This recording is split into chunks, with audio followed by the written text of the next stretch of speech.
so much for tuning on in. And again, I hope you have a great, wonderful rest of your day. Before I let you go, though, before you head on anywhere, before you touch that radio dial, before you do whatever it is you're getting ready to do, give me a toll-free call, 888-331-0269. And again, that's 888-331-0269. Want to send us an email at the address ncswapshop@yahoo.com. This has been another installment of the Carolina Swap Shop.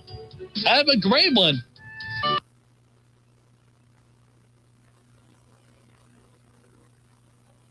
.9 W225BD, Statesville.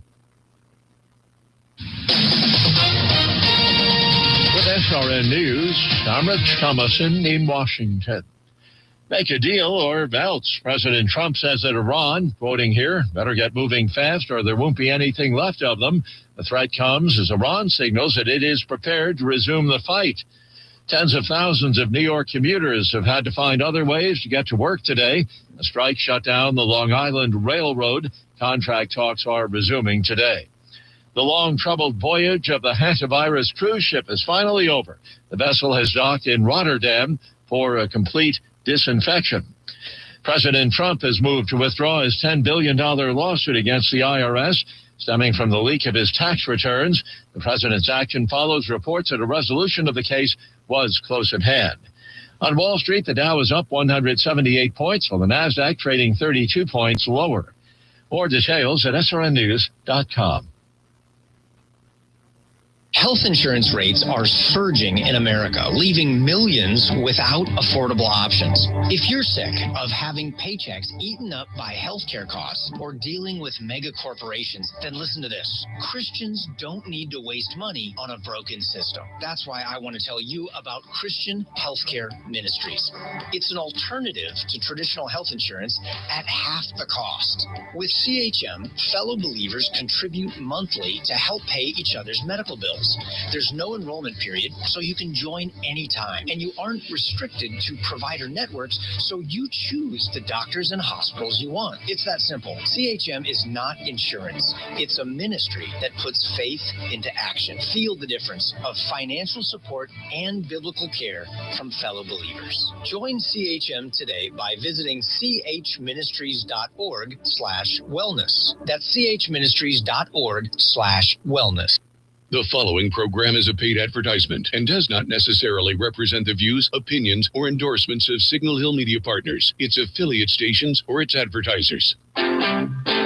Welcome to Taking Care of NC, the program dedicated to exploring the issues, opportunities, and challenges shaping the great state of North Carolina. Join your host, Representative Jeff McNeely, as he delves into meaningful discussions about politics, community initiatives, and the people working to make a difference. Whether it's tackling local concerns, highlighting state achievements, or addressing pressing legislative matters, this show is your go-to source for understanding how North Carolina is growing and thriving. Stay tuned as we kick off another insightful episode of Taking Care of NC.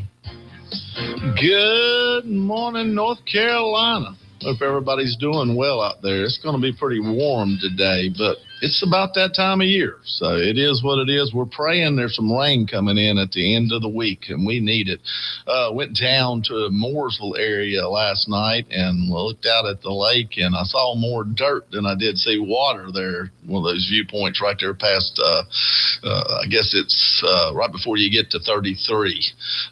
Anyway, so things are tough right now, folks, and I think we're in one of the worst spots in the state, and it actually to a point as far as rainfall. So praying we get some. That would be some very much needed relief.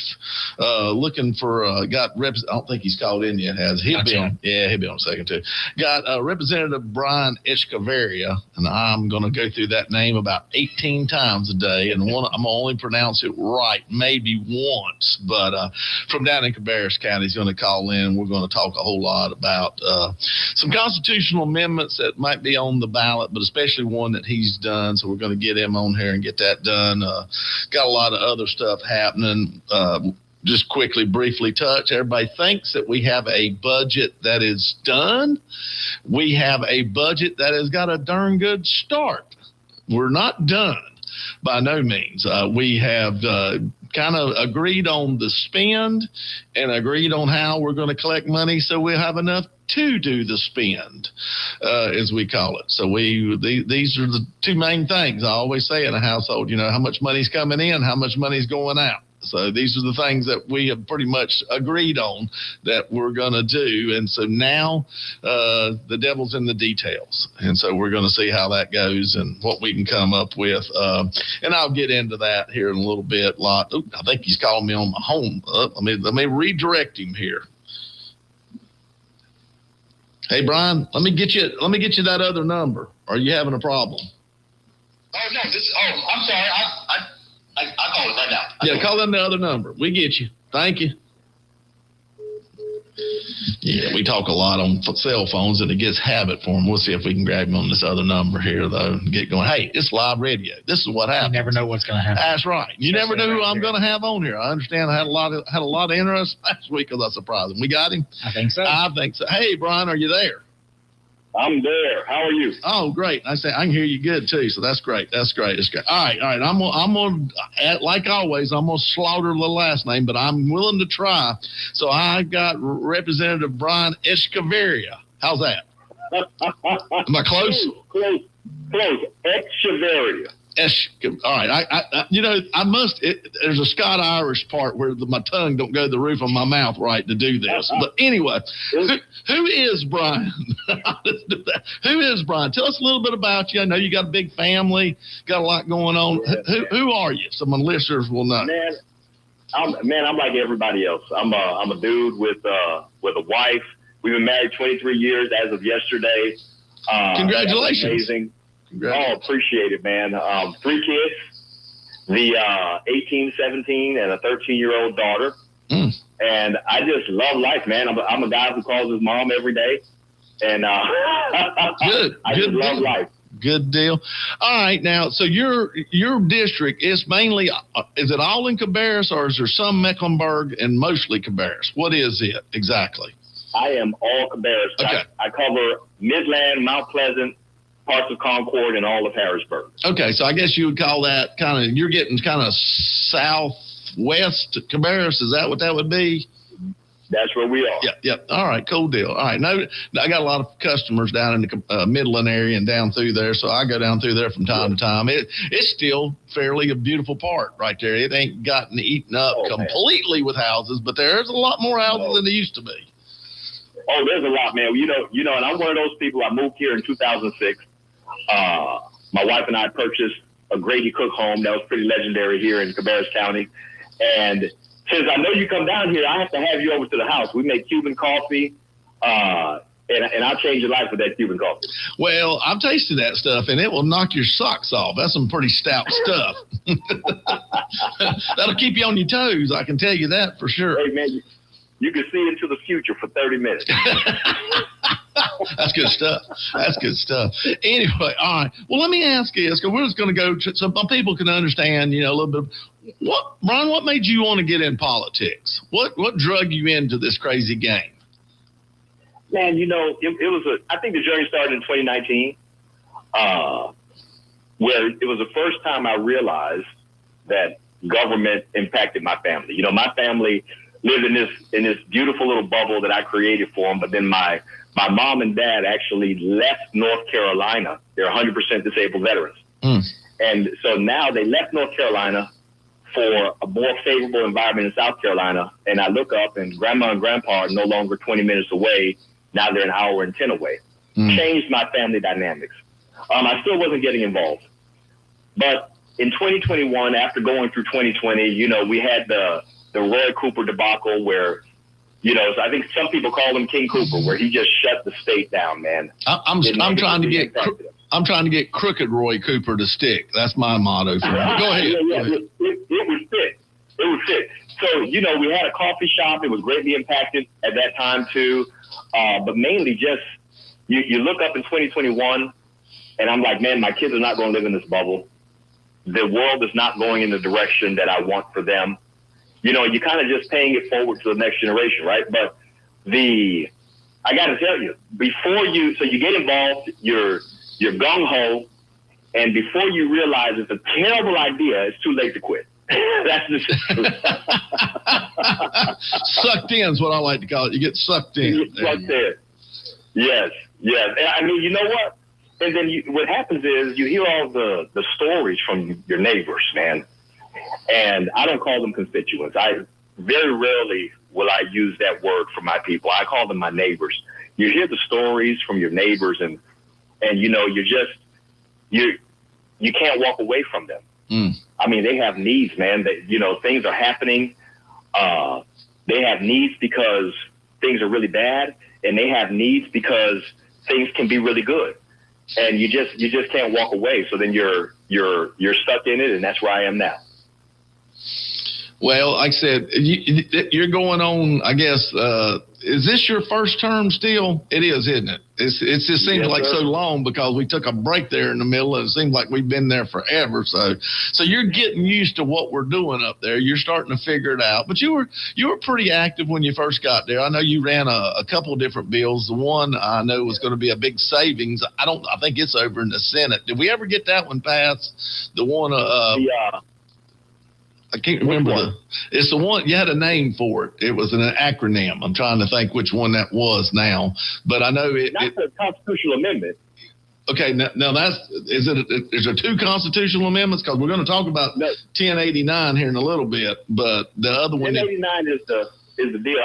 I don't know. There's I was thinking in the long session you ran one, and it had to do with if so much money was spent, if it was over $1 million, they had to. Oh, no, I didn't run that one, but I was a part of that one. Okay. Yeah, what we wanted to do, what I wanted to do, probably more important than that, is just increase transparency on spending, right? So make sure that, and one, we're not trying to catch criminals.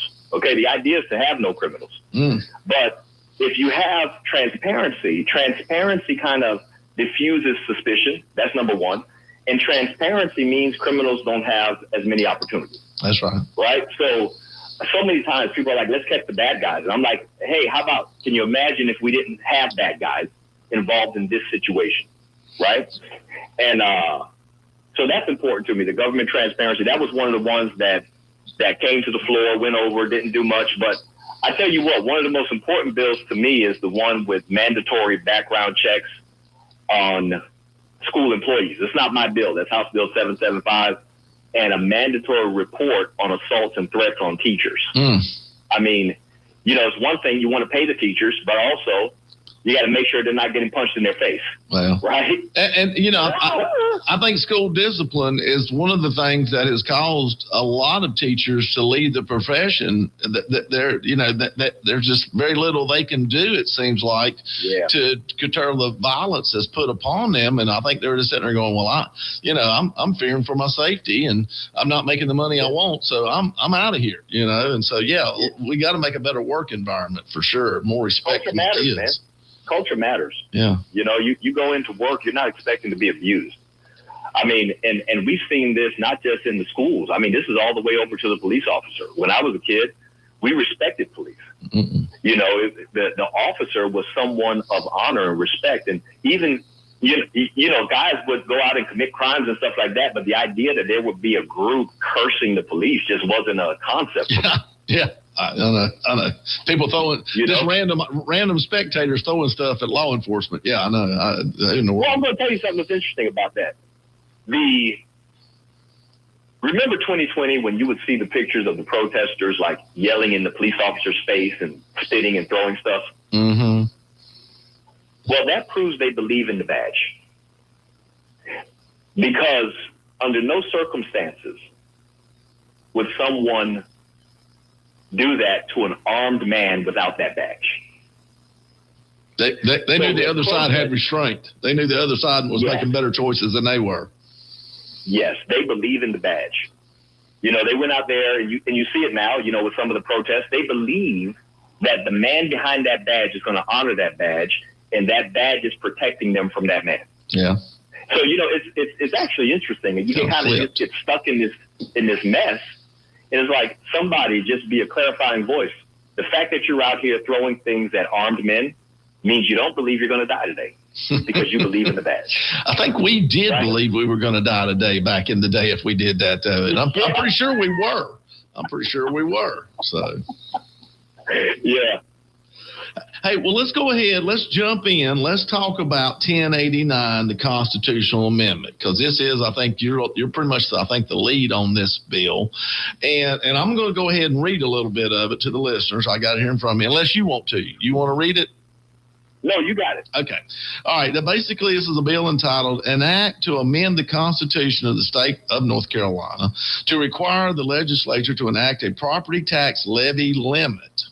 Now, it's basically the General Assembly shall not authorize any county, city, town, or special district or unit or local government to levy taxes on property except for the purpose authorized by general law uniformly applicable throughout the state unless the tax is approved by a majority of the qualified voters of the unit who vote thereon. The General Assembly shall enact general laws limiting the amount by which the levy of taxes on property may increase, which may include exceptions. So we're broad and wide. We're broad and wide, and this is a for or against, and this is what we're trying, I think, from the House side, and the Senate finally come on board, and they got their own property tax committee going, but the House started it first.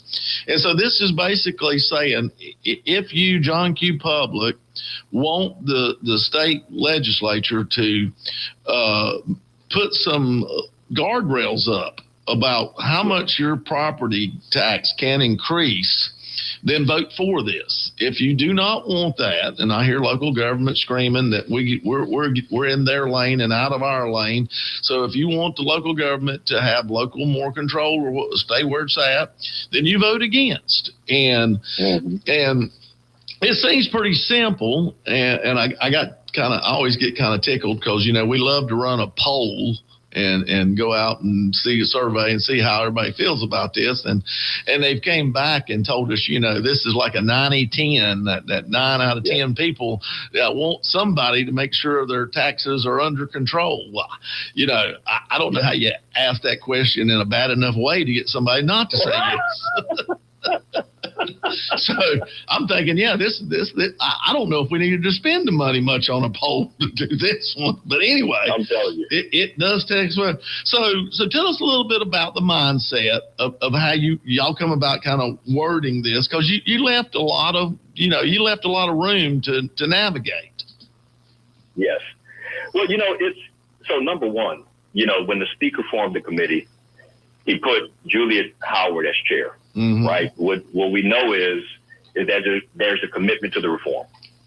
So we go into the committee, we spend months listening. That's all we did for months. The municipalities and some of the very few, let's be honest, when I speak to these people who are in elected office and I speak to them and say, hey, do you think people should be protected? What if you're not in office? They all say yes. So they're kind of getting some groupthink from the League of Municipalities and the commissioners, who unfortunately began sending out misinformation starting in January when there were no recommendations even being considered. So we have to start there. So the municipalities are afraid of something that was never going to happen, which is eliminating the property taxes was never a consideration. Rolling back revenues was never a consideration. So a lot of them have some misinformation. As the real information gets out there, you're seeing less and less of them have a problem. Now, the thinking was my thinking, which I didn't get my way. That's the beauty of our government. I had different ideas. Okay. I had very different ideas. However, after listening to everything, you have to pick what is optimal for North Carolina. Yeah. So you can't be a slave to your own idea. You know this. Then we come in and we discover these levy limits, heavily backed by a lot of think tanks around the country. But I would say one of the best examples we have is Arizona. In 2015, they implemented levy limits. They had a Republican governor, a Republican House, and a Republican Senate. They implemented levy limits, and now they're considered one of the more stable property tax, the most stable property tax states. Now, it didn't mean that it would work here. So we had to say, hey, will this work here? And that's what the months was about. It's about, will this work here? Now, some people, they're saying, hey, well, this is broad. It is. It's broad because there's a lot of other things we have to do. We have to address seniors. We have to address 100% disabled veterans. We have to adjust the circuit breaker. And all of that will be a part of the enacting legislation. We have to figure out what exemptions are no longer necessary. And all of that will be a part of the enacting legislation. But you know what? I'm a city boy, and I never raised chickens, but I did help a friend of mine repair a chicken coop one day. And so we were repairing the chicken coop, and off in the distance, I saw these two, it looked like beautiful gray foxes. Now, what's interesting is, if we had asked the foxes if we should repair and reinforce the chicken coop, I think they would have said no. Right. And so the entities that are against this are the ones who are demanding unlimited access to everyone's bank account in the form of property taxes. They're demanding the right to not be limited in the amount of money they can take from people's families and businesses. And that will always be wrong. And that's why we're doing this. Well, you know, they had the County Commissioners Association come and talk to us, and they invited, I think, everybody, but especially if you were a former county commissioner, they kind of leaned in hard and said, you know, please come. So we go down to the fourth floor and we go in there and talk, and you know, I hear what they're saying, and I know exactly what they're saying. I've sat in that seat. I've been there. You know, I feel like people had enough faith to elect me that I have the fortitude and the ability to do what's right for my county, to make these decisions, and 100% yes. 100% yes. But I think, you know, when I was on the board, we had a culture of no. I mean, that was just where we were. We were tight on money. We didn't want to fall under 18% fund balance. If we did, it would have affected our bond rating. We would have dropped from triple A to double A, and that would have probably been close to 1 to 1.5% more interest on anything we borrowed, any monies for school bonds or whatever. So, and probably people say, wow, 1.5%, that ain't a big number. Well, okay, when you're talking about $200 million and you're paying 1.5% more over a 20-year period, yeah, we're talking about real money. What's the old joke? 100 million here and 100 million there. Next thing you know, we're talking about real money. Yeah, we're talking about real money. And so, you know, we had to guard that fund balance like a hawk. Just keep them saying, you know, hey, these are great things you want. We understand, but no, we can't afford it. And then COVID come along, and the federal government started sending monopoly money to everybody, the states, the towns, the cities, the counties, whatever. And all of a sudden, easy come, easy go. And I think as a state, even, we lost our ability to say, no, we can't. And that started a bad atmosphere. And I know my county commissioners, probably some of them listen. I'll get hate mail from them. I get hate mail from everybody. You know, I have a saying now, Batman hit it right. You either die a hero or live long enough to be the villain. So I think I'm in that second part. But when I left to go to Raleigh in 2019, and I wasn't a child then, folks, this has not been that long ago, we had just gone over $200 million in our budget to 205, and I fought. I was wanting 199.99. You know, I was wanting to keep it under that 200 million, and we were 205. Well, I think the new budget coming out is going to be really close to 360 million. Nice. And so, you know, that's a pretty big jump from 19 till 26. So, and I'm not saying they ain't needs, and I'm not saying they're wasting money. I'm just looking at raw numbers. And that's what we're doing down there a lot. We're looking at raw numbers. And so, go ahead. Can I tell you something? Yeah. Man, I've met so many commissioners around the state. I haven't met a bad one yet. Okay? So, you know, this isn't, a lot of folks, you know, in local government, the Association of County Commissioners. They started off, I get it. They started off with disinformation, and now it's hard to fall back. Okay, that's how you get people excited. Go ahead. Yeah. They started off with misinformation. Now they just they got to ride that thing out, right? But I haven't met a bad commissioner. Like I've met folks I disagreed with. Obviously, that's what government is about. That's why you get a vote. But man, I just haven't. The idea that this is a referendum on every single county commission or every single town council, it's not. Yeah. The truth is there's 38 states with meaningful guardrails. 22 of them already have levy limits. This is how we modernize. Our property tax system is about 100 years old. Yeah. It's the next thing that needs to be reformed. We did the corporate tax, the personal income tax. We did the franchise tax, the occupancy tax. And now this is simply what needs to be done. And we have to be okay with that. One, we have neighbors crying out, man. We have neighbors crying out. We can't ignore that. This is obviously our problem in just one locality. Some localities don't have any of these problems. They've been very responsible, and their neighbors are delighted. But some have been a little zealous, and now people are suffering, and they simply can't handle the continued increase. I mean, Wake County just voted to increase it again. I got to hear that Wake County wants $62 million more in property tax. I mean, yeah, good gosh. So and you don't have the power to say no. That's the thing about it. This is people's homes where their children are at. This is people's businesses where they're generating revenue for their families. The inability to say no. I mean, we go back to the Stamp Act. You go back to the Stamp Act, the T tax, and you're thinking, hey man, are we going to tax ourselves into a revolution? Because by the time you consider DC all the way down to the local level, listen, man, we're giving almost 47% of our income to government. Not so much here in North Carolina because we have a lower personal income tax rate, but in Cabarrus County, the average Cabarrus County resident gives 10% of their annual income to state and local government through taxes and fees. Yeah. And at some point, the people have to say no. And they sent us to Raleigh to say no. Like we can't continue to let people be affected this way. Now, listen, I know you're a businessman and you're a family man. 10% of your income from your business, from your family, whatever it may be, can be life-changing. It can mean a wedding in the future. It can mean paying for college. It can mean saving for retirement.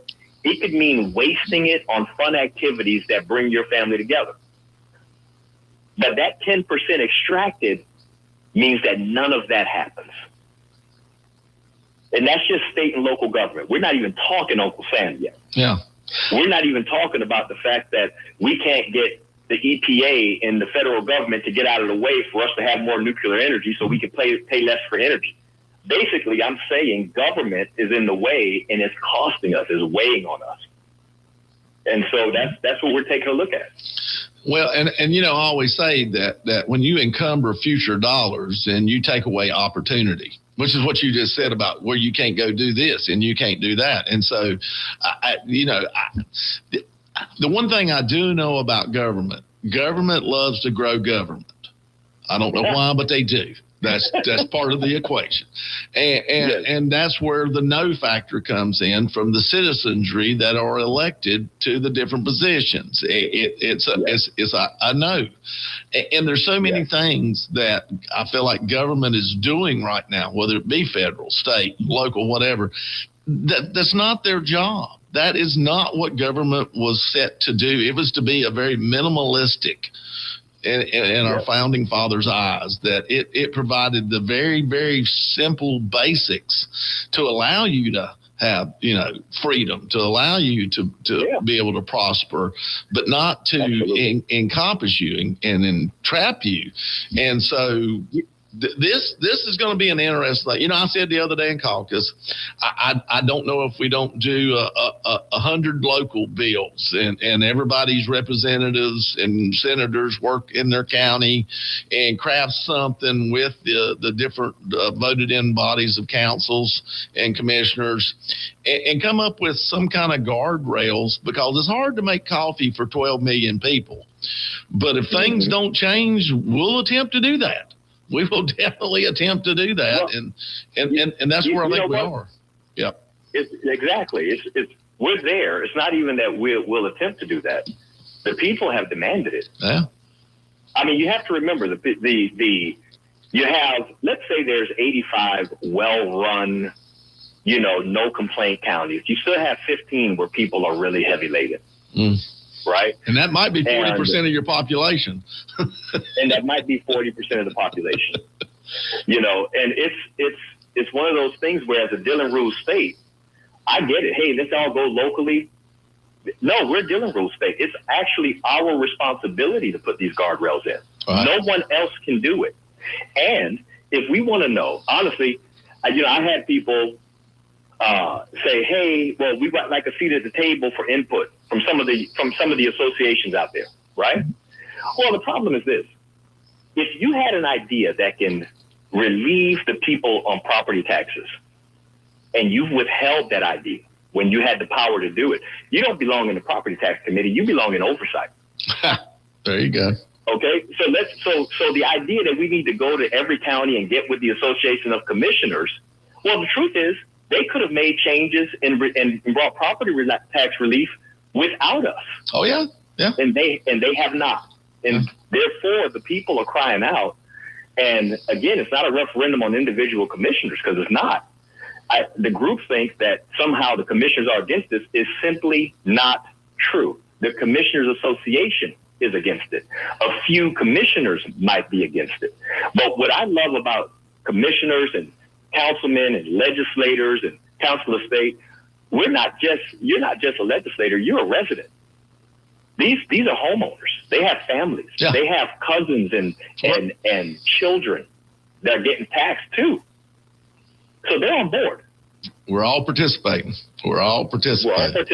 Hey, Brian, you ain't gonna believe this, but we're out of time. It goes quick. I told you it would. Yes, but everybody always says, "What are we gonna talk about for that time?" I said, "Don't worry.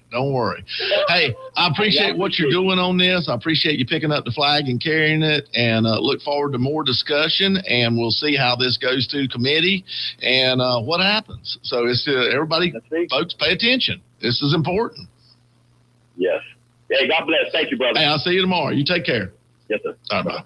All right, folks, stay tuned for the second half of the show. We're going to take a little break here. Come on back.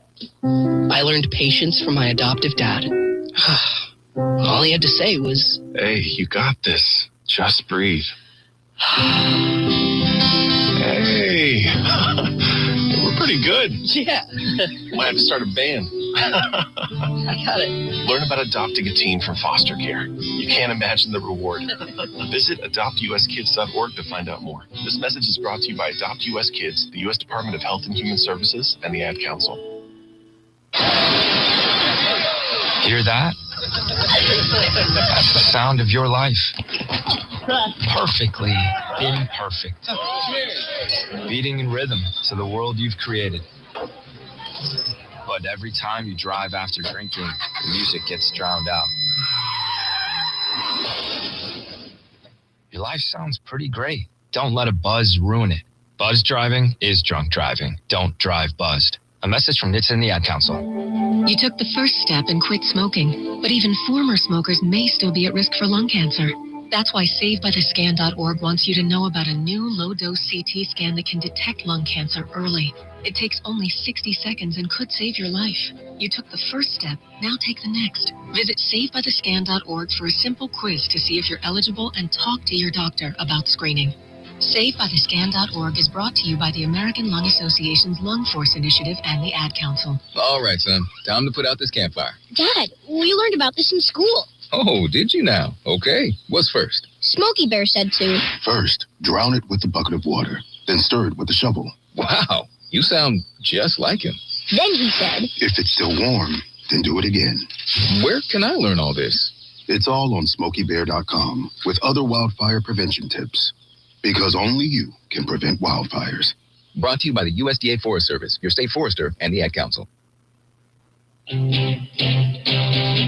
right, back here with the second half of the show. If anybody would like to call in, 704-873-9929. Tell us what you're thinking. I don't know if you're thinking about this constitutional amendment or anything else, but we'd love to hear from you. It's been kind of quiet on the phone the last show or two. I don't know if I've got everybody mad at me or they're just I've just flabbergasted them, baffled them with my brilliance. I'm not sure. Hey, let's get back into it a little bit here, though. Like I said, 704-873-9929. Well, we did get the framework done of the budget, like I'd said earlier, with this other ear on here. And what we kind of agreed on is how much we're going to bring in and how much we're going to spend. Now, the bring in's always an estimate, and spending we can get a little tighter on. The thing we really worked out mostly were our raises, and pretty much the Senate came to where we were at. And overall, I mean, maybe a tweak here or there, but I think after time, and I'm not saying this that they were wrong or right or indifferent, but I think they realized that ours was probably a more realistic look at how to compensate employees. And here's some of the good things out of it. I'll just go through it, but I've already seen on Facebook. Got a caller? All right, let's take it. See what we got here. Hey, this is Representative Jeff McNeely. Who we got? It's Jesse. Jesse, what are you doing? I thought I ain't heard from you in a coon's age. Yeah, I've been busy trying to work, I'm still in the triage of COVID land down here. Really? Okay. All right. Well, what you got on your mind this morning? So, last few shows I've heard so much about amending the Constitution.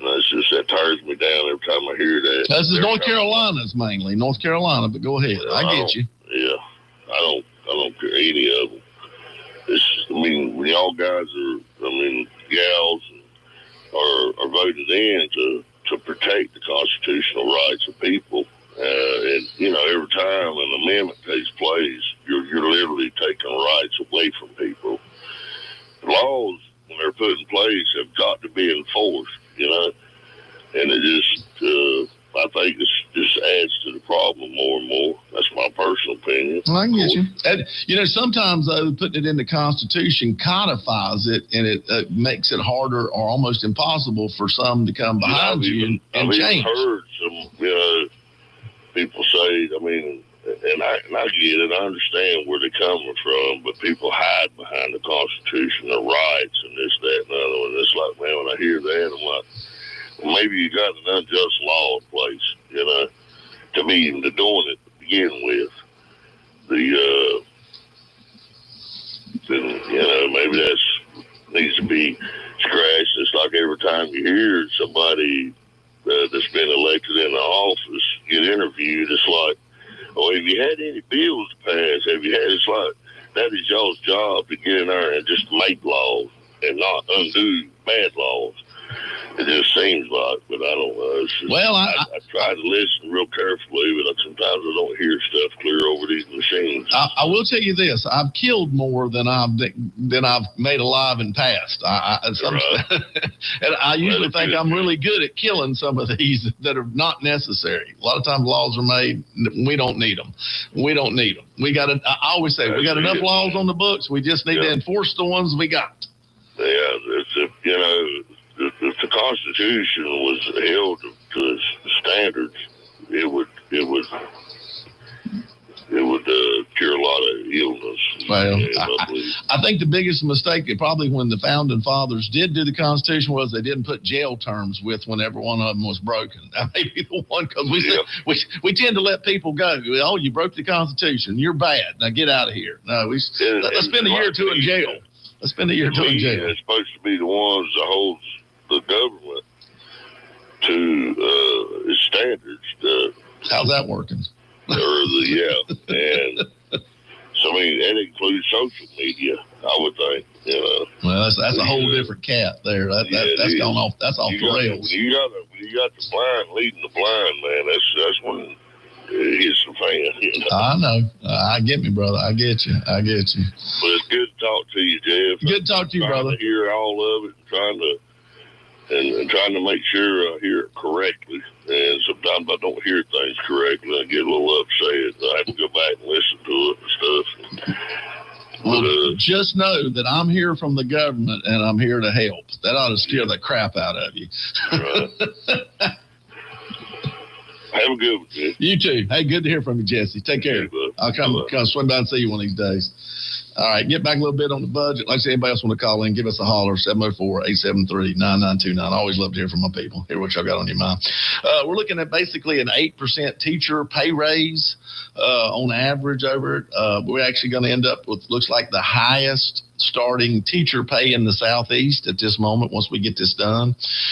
Did kind of a minimum 13% raise for law enforcement officers. And no, that's not really talking about sheriff's deputies and whatnot, more the highway patrol, ALE, SBI, correctional officers. And that was a big one, really, y'all.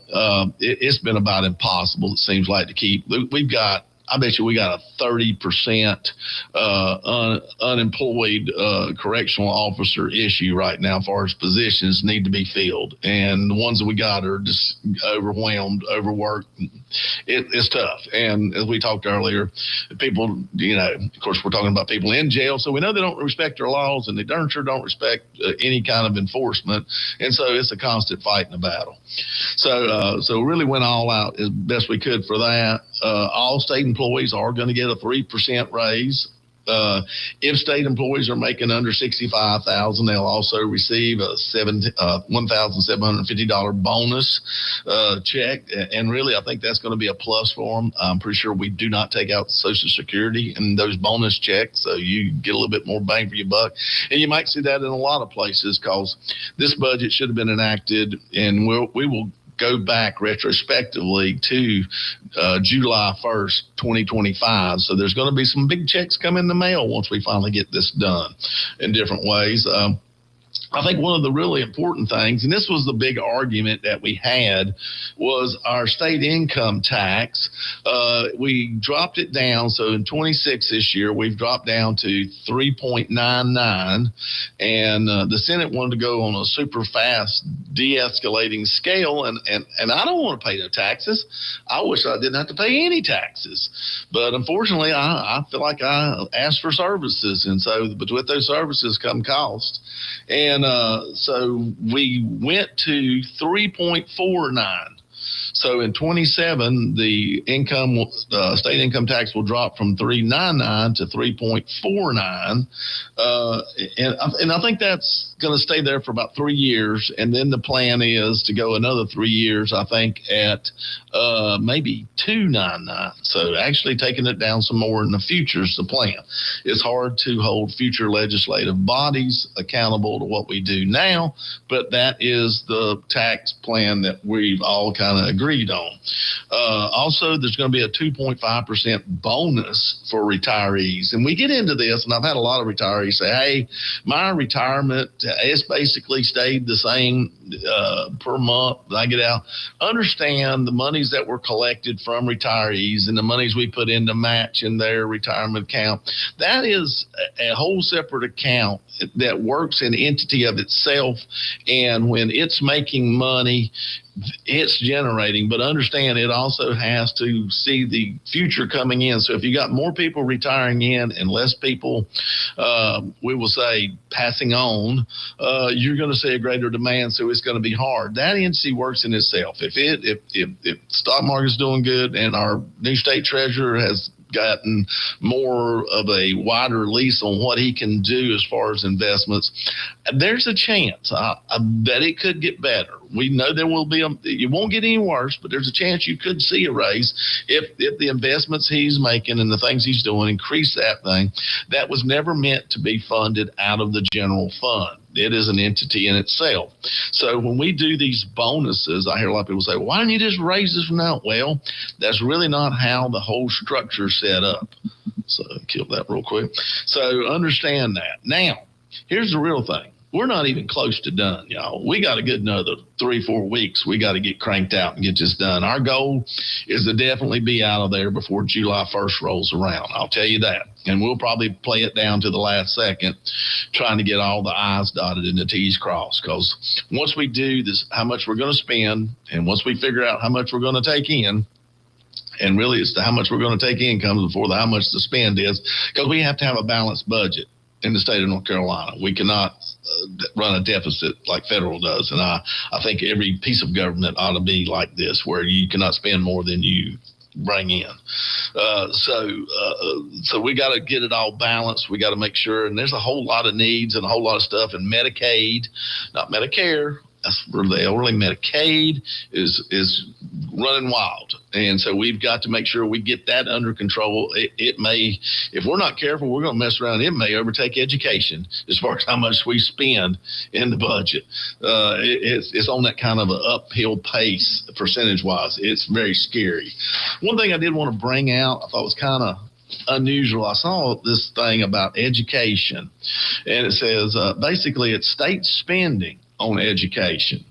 And actually, if you look about how much the state of North Carolina spends on education, we are number 7 nationally on what the state spends. Now, what the difference is in most states that I've found is the local spend is a whole lot greater than here in the state of North Carolina. The state carries the majority of the burden on education. I'm not talking about buildings. I'm talking about the actual spending on education as far as salaries for employees and all that. I look here, and North Carolina is at 51%, and that's basically looking at percentage of budgets. California is 32% of their state. God mighty, their state budget is outrageous. But, Nevada's the highest at 62%. Texas is 54%. Mississippi, Alabama, 56. They kind of work the same way we do to a point. But I know like Pennsylvania is 27.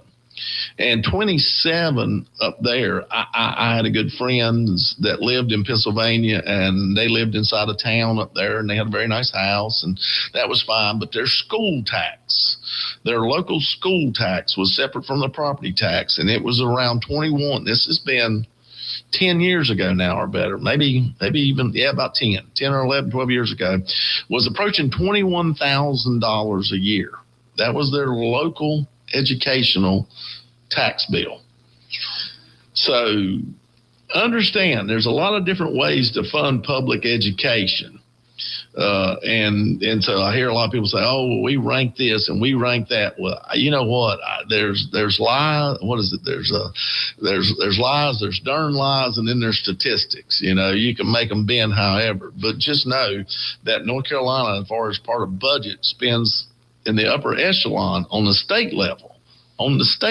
Just not on the local. But talk to the people down in Mooresville. They'll tell you a little bit different story. They have a school tax down there.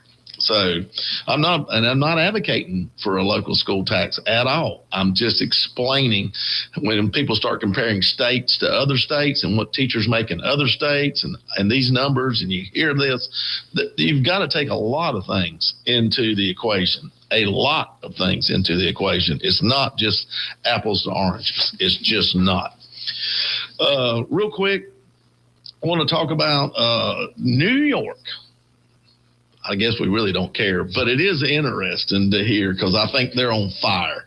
Between Kathy Hochul as the governor and Zohran Mamdani as the mayor of New York City, they give me endless amounts of material, y'all. It's just really easy, endless amounts. So the state of New York in the last 2 years has lost 892 companies that have a total of about $47 billion in income.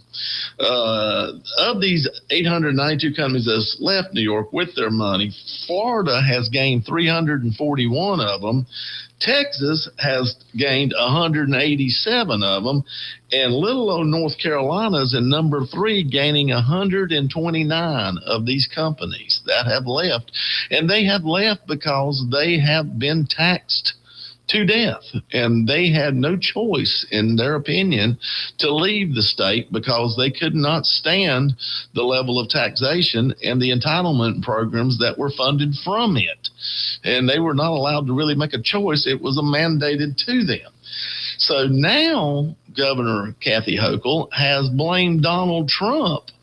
Of course, it's always his fault. Of course, for the issues going on with the Long Island Railroad workers strike that has paralyzed New York City, basically. About 300,000 people a day ride it, and now they're on strike. And she wants to blame Trump, but their contract has been expired for 3 years. And they've been in some kind of goofy negotiation, and they actually quit negotiating. And there was continued threats of strikes for over the last 3 years. And finally, the Trump administration made them all come back into the room last year and gave them a deadline to get a deal worked out, which they did not do. And that's why she's blaming Trump, because he shouldn't have set a deadline. So you're on strike, but you don't want to get back to work.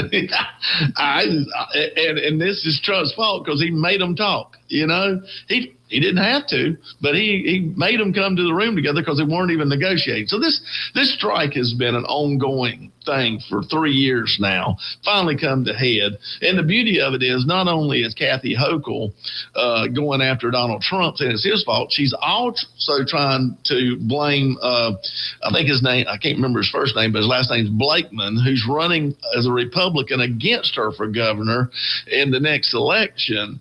And it's his fault too, although he's just a very wealthy businessman that lives in New York City.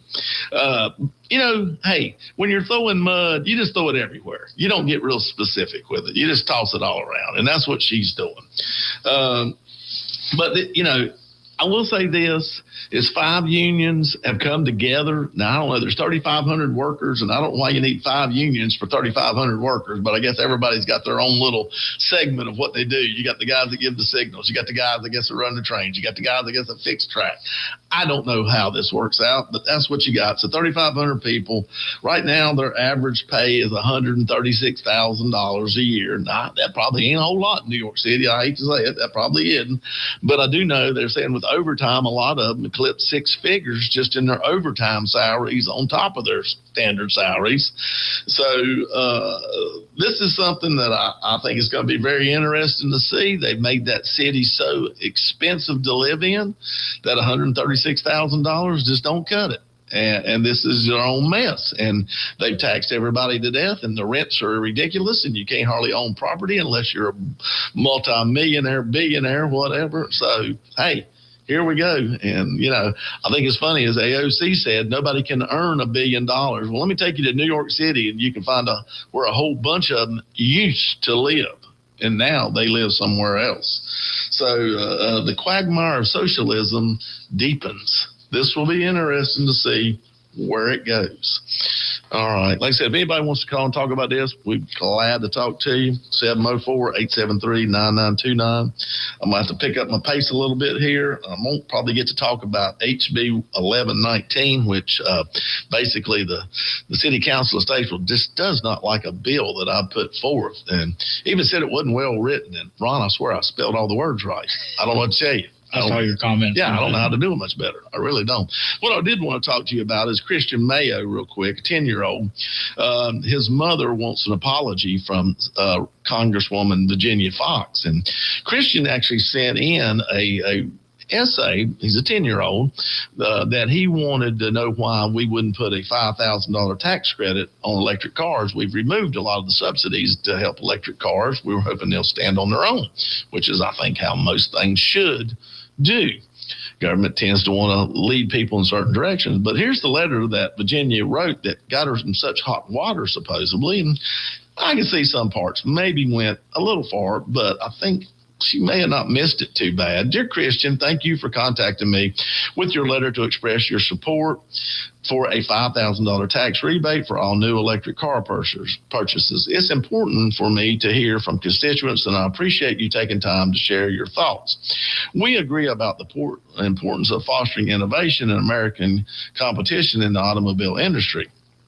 I believe the best solution to environmental problems come not from one-size-fits-all government regulations, but rather from human ingenuity that provides incentives through free market policy. This approach encourages the development of new sustainable technology, supports the growth of our economy, and provides jobs. Government regulations, on the other hand, too often stifle economic growth and the innovation that brings solutions to the marketplace. For this reason, House Republicans support all of the above energy policies. What many folks do not realize is that the money that comes from the federal government and state government and local government, I'm adding, actually comes from ordinary citizens who pay taxes to support that government. Therefore, your request that the federal government should give a $5,000 tax rebate for all new electric car purchases means that the federal government must take the money out of pockets of hardworking people who may not have the means to buy an electric vehicle because they're very expensive in the first place. This is true especially since it's mostly people with higher incomes who are able to purchase new electric cars. I have also linked 6 articles about the disastrous record of policies enacted to address climate change for your perusal. Further, it is my belief that we should get the federal government out of all things it does not have based in the U.S. Constitution. Amen.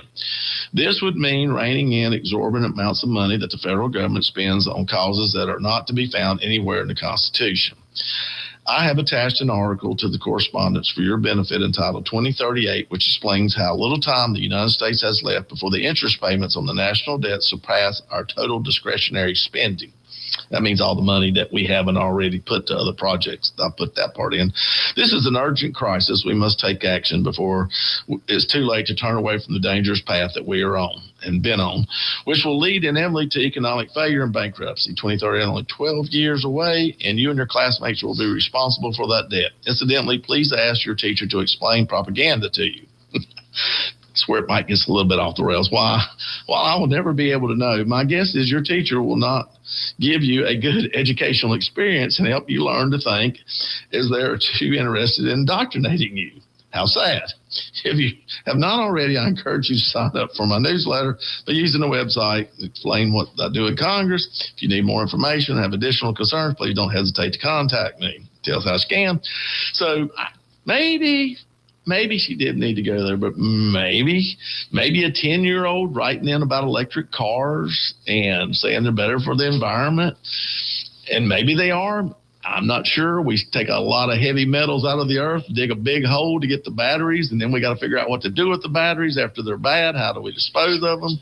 A lot of things going on here. So I did think it was funny, but Christian's mother was not happy with Virginia's reply, Congresswoman Fox's reply, and has demanded an apology. So if you've been hearing a whole lot of things about Virginia Fox here lately, that's the letter, and that's basically what was said. And I'm going to agree, anytime the government gets in and tries to push people in a certain direction, it usually does not work well because it gives whatever industry a false sense of being able to survive on its own. It's kind of like feeding the animals in the state park. It's not because they think you'll feed them something bad. It's because they won't remember how to feed themselves when you're not around. So anyway, all right, getting down here to the end. Crazy as it gets, or as Ron said, stupid as it gets, part 1. All right, so Charlotte Mayor Vi Lyles has decided to step down. She's retiring after just getting elected about 6 months ago. Says she wants to spend time with her family.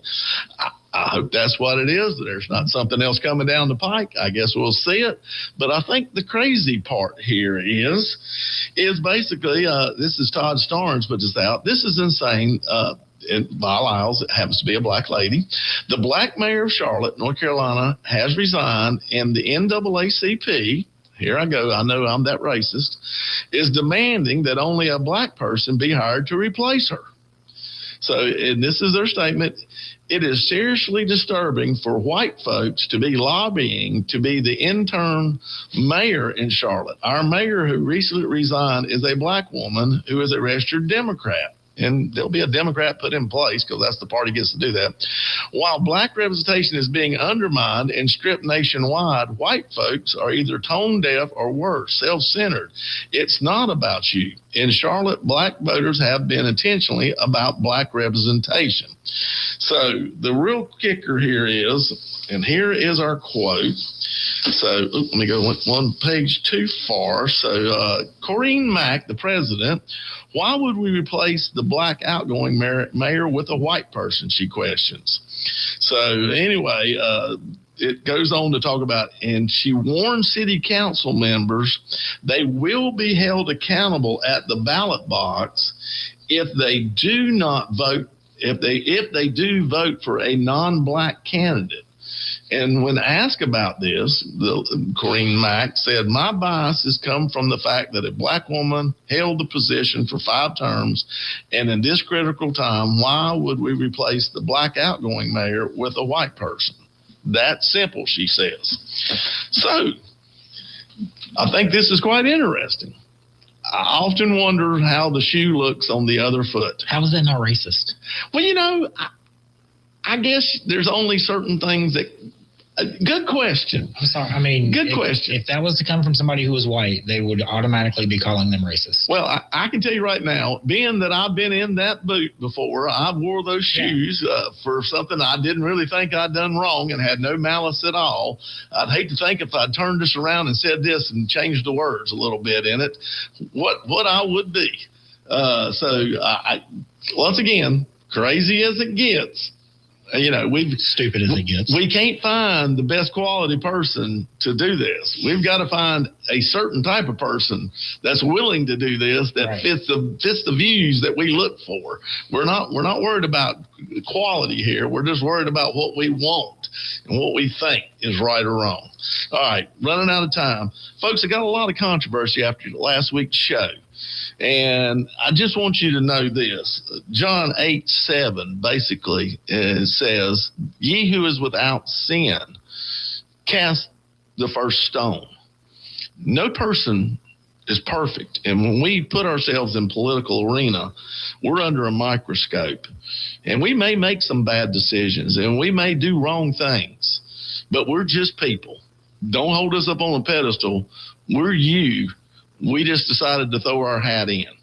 So I hope you think about that. If you are a Christian, please be mindful of what other Christians may be going through. Pray for them. Pray for them. Dear Heavenly Father, dear Lord, I pray for all of us who are elected. It's complicated a lot of times. It's very difficult.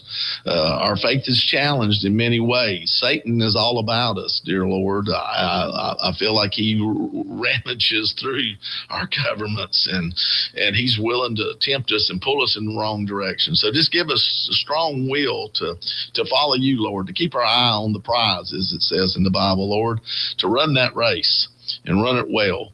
Just be with us. Lead us. Just watch over us. Give us great discerning that we make the right choices for the people who chose us to represent them. But you have put us in that place. We would not be there without you, Lord. So be with us always. In Jesus Christ's name, amen. Folks, until next week, take care.